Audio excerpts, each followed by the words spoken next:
उद्धव ठाकरेंनी रामरक्षा म्हणावी हा मोठा विनोदच आहे अशा शब्दांमध्ये रामदास कदमांनी उद्धव ठाकरेंवरती टीका केली आहे, तर किशोरी पेडणेकरांनी याला जोरदार प्रत्युत्तर दिलंय. रामरक्षा अभियान सुरू केलेलं आहे, काय सांगा? खूप मजेची गोष्ट आहे. उद्धवजींनी रामरक्षा म्हणावी खूप मोठा विनोद आहे. खूप मोठा विनोद आहे. जे उद्धवजी काँग्रेससोबत गेले, जे उद्धवजी सोनिया गांधीसोबत गेले, ज्या राहुल गांधींना तो आदित्य ठाकरे मिठ्या मारतोय रस्त्यामध्ये, त्यांनी आता हिंदुत्वाचं पाऊल बोलावं हे हास्यास्पद आहे ना. लोकांना कळतं हो सगळ्या गोष्टी.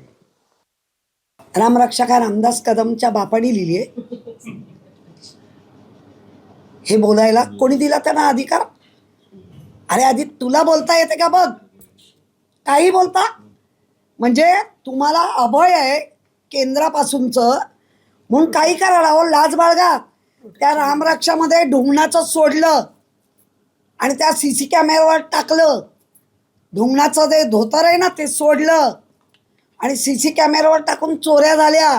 हे पण तुमच्याच लोकांनी आणलंय, सत्तेत बसलेल्या लोकांनी आणलं. त्याची लाज बाळगा.